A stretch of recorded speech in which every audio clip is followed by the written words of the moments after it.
So as soon as you click on go, this screen appears on your laptop or the computer here. So here you can see the solution is Finacle. Now after KIF creation, we shall be working on Finacle only. So you can see whatever data was entered during KIF creation automatically populates in some of the fields in account opening menu command. So here you can see KIF ID is here, KM Sudhakaran, his name is here, CCY INR, general ledger scheme code is here, SB public, SB gen or public, scheme code SB gen, savings bank general account. Now these are the tabs that you have to visit: general details, interest details, scheme details, nomination details, related party details, document details, FFD parameters, offer details, payment details, and MIS details. Last video I had told you these tabs are mandatory. You have to visit even if you don't have to enter any information into it. So here you can see the name automatically populates here, account opening date, this is the date when the KIF was created, short name when we entered the information in KIF creation, short name appears here, customer relationship account manager, his employee ID appears here, account manager ID appears again here, same, it is repeated here. Now cash, debit, amount, exceptions, so these are the limit for which transactions can be done. So these are generally in unimaginable numbers. You can see how many nines are there. So any amount of cash can be deposited, any amount of cash can be withdrawn also. So debited, you can see these figures are these, you don't have to change them, these automatically populate here, right? So let's be very simple. So there may be certain banks which they say we won't allow more than this amount of cash deposit, or they can change here, they can customize here, right? Clearing exceptions credit, transfer exceptions credit. So you can see these are figures in millions and trillions and billions, right? So you don't have to change them. Turnover, in case if it is a current account, turnover details is here. Collect charges, always click on Y here, because any charges which are to be levied by the bank should appear here, right? Account statement, here either he can choose statement or passbook. So always savings account hai, you always choose both. For current account you choose only statement, right? Here we are choosing both. Generally customers bring in passbook, or they can generate online statement also. Preferred calendar base, that is Gregorian, always remember. There were two calendars I had told you, Hijri and Gregorian. Here we are working on Gregorian calendar. So drop down, we'll drop down here and we'll choose Gregorian.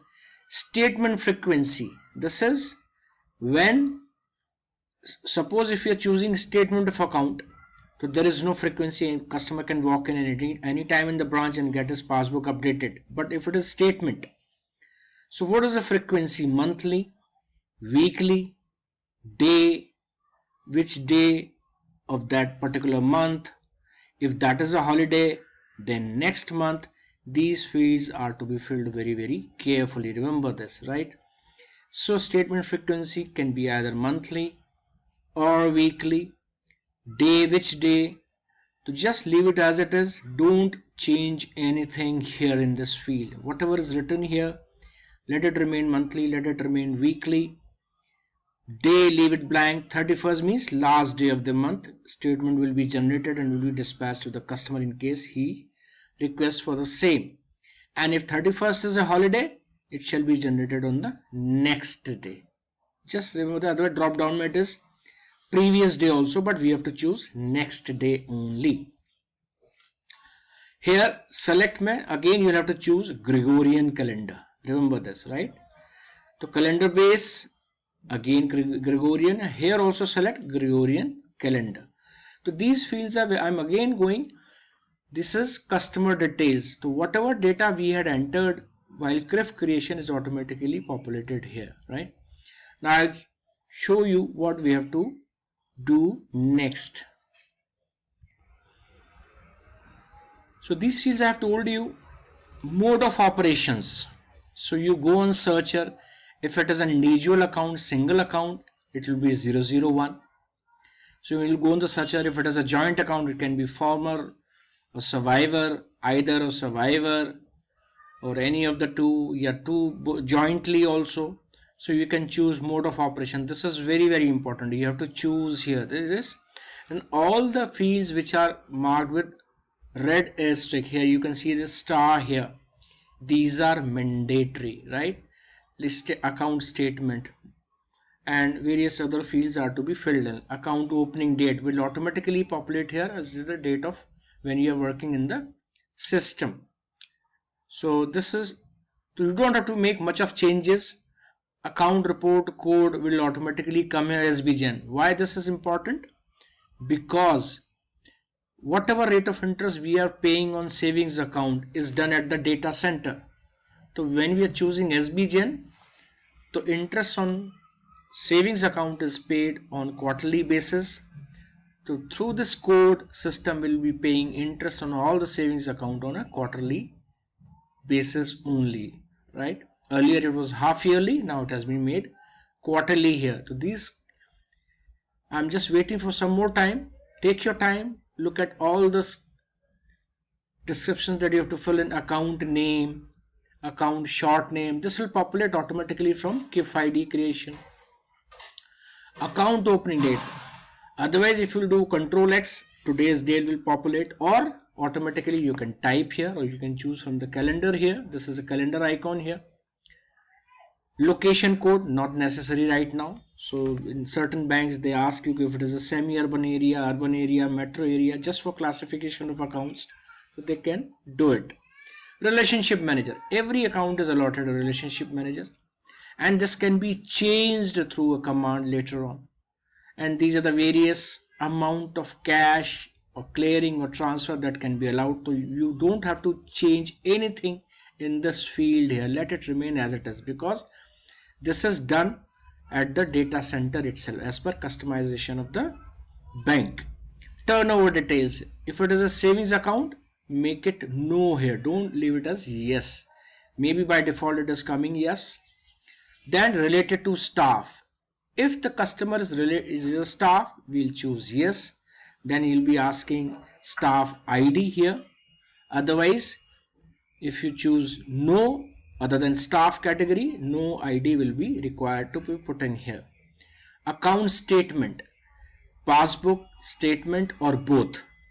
So as per the category, as per the requirement, we have to choose. Here for savings account we have chosen both. The customer can request for a statement also and can get his passbook updated also. Additional calendar base, none. Local calendar, no. Related staff ID will not be required if it is other than staff account. Preferred calendar base, Gregorian. Drop down, don't choose Hijri calendar, choose Gregorian. In India we are working in Gregorian. In Arabian countries Hijri calendar is used. Monthly statement, don't change anything here. Even if you by mistake make any changes here, system will keep on giving you errors. Again here calendar, you have to choose Gregorian here. The next print date will automatically come here whenever that passbook has been printed or calendar or statement has been printed. Contact phone number, if it is there in the system, it will populate here. ECS enabled, by default it comes no. When a customer gives in a mandate for ECS or NASH, so when we take an application from him, we have to modify this, we have to make it yes here. Don't have to choose allow sweeps, right? So there are certain banks which are offering variants of savings account, wherein if the balance exceeds a certain threshold, account is transferred to FD. So that is a variant of a savings account. So that scheme code will be different for that savings account. So here it is coming no, means you don't have to change anything here.